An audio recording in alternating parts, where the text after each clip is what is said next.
Hai mahasiswa informatika UMM, selama menjalani perkuliahan, kamu pasti sering mendengar istilah CPL. Tapi, sudahkah kamu benar-benar mengenalnya? CPL bukan sekedar 3 huruf biasa loh. Nah, CPL sendiri adalah singkatan dari Capaian Pembelajaran Lulusan. Sederhananya, CPL adalah bekal kompetensi yang harus kamu capai selama kuliah. Di Informatika UMM, CPL terbagi menjadi 8 poin utama untuk membentuk kompetensi lulusan yang menyeluruh. Yang pertama, menginternalisasi nilai Pancasila dan Islam dalam kehidupan pribadi dan sosial. Kedua, menunjukkan sikap profesional dalam bidang informatika dengan semangat kewirausahaan. Ketiga, mampu mengaplikasikan ilmu dan teknologi informatika untuk meningkatkan mutu kehidupan bermasyarakat.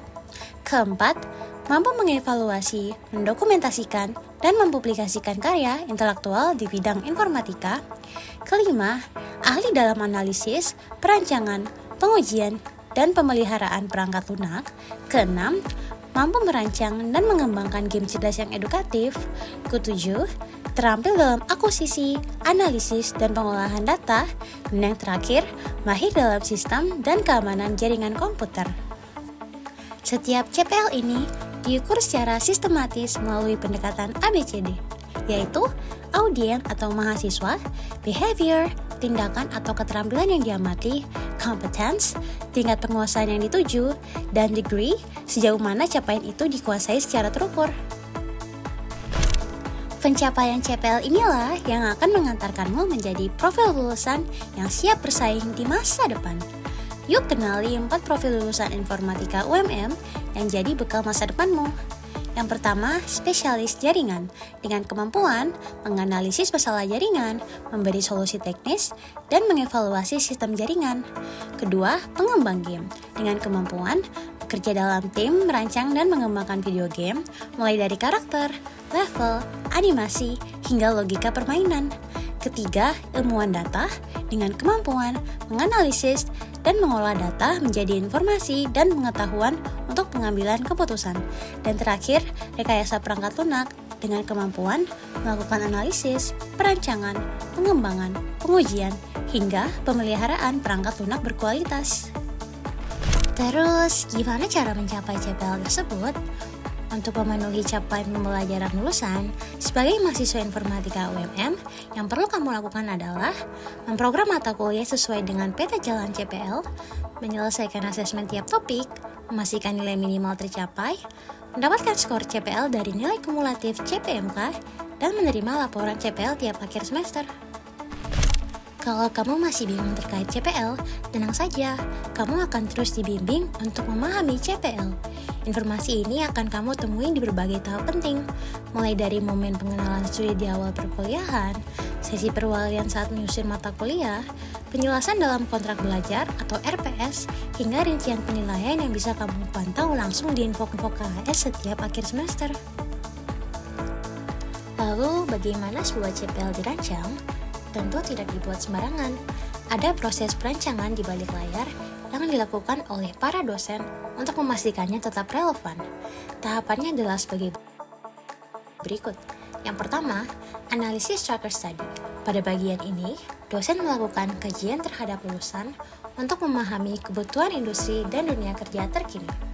Kedua, merumuskan CPL, di mana CPL disusun berdasarkan peta pengembangan mutu atau PMM Prodi sesuai SNDikti, KKNI, Aptikom, dan perkembangan keilmuan informatika. Ketiga, menentukan indikator CPL. Di sini, indikator dirancang untuk mengukur keberhasilan CPL sekaligus menjadi dasar penyusunan CPMK. Keempat, forum diskusi kurikulum atau FGD. Selanjutnya, CPL dan indikatornya dikaji bersama Dewan Pakar Kurikulum untuk mendapatkan masukan akademik dan profesional. Dan terakhir, penempatan CPL dan indikator.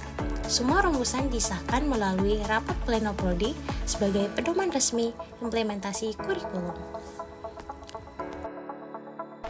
Setelah capaian pembelajaran lulusan ditetapkan secara resmi, fokus beralih ke tahap implementasi. Untuk memastikan setiap CPL tercapai secara efektif, para dosen menjalankan serangkaian langkah terstruktur di setiap semester sebagai berikut. Yang pertama, menyusun RPS dan asesmen. Dosen merancang pembelajaran dan penilaian untuk tiap sub CPMK berdasarkan CPL yang ditetapkan. Kedua, mendorong potensi mahasiswa. Proses pembelajaran difokuskan untuk memfasilitasi mahasiswa agar berkembang sesuai tujuan CPL. Ketiga, mengukur kemampuan mahasiswa. Penilaian dilakukan terhadap pencapaian sub CPMK di setiap topik perkuliahan. Keempat, memberikan remedial. Dosen memberikan peluang perbaikan bagi mahasiswa yang belum mencapai nilai minimal sub CPMK. Kelima, mengakumulasi nilai ke CPMK dan CPL. Nilai sub CPMK dikumpulkan menjadi skor CPMK, lalu dihitung sebagai bagian dari capaian CPL. Dan terakhir, sinkronisasi dengan peta jalan prodi. Semua nilai dan hasil pembelajaran dikaitkan dengan roadmap CPL untuk memastikan ketercapaian yang terstruktur. Untuk membuat semua langkah tadi berjalan lancar, para dosen memainkan beberapa peran kunci, seperti merancang pembelajaran dan asesmen berbasis CPL-CPMK, menyusun kontrak belajar dan menjelaskan CPL di RPS, memberikan ruang eksplorasi potensi mahasiswa, menilai dan memberi remedial secara objektif, dan mengakumulasi sub CPMK menjadi CPMK lalu menjadi CPL.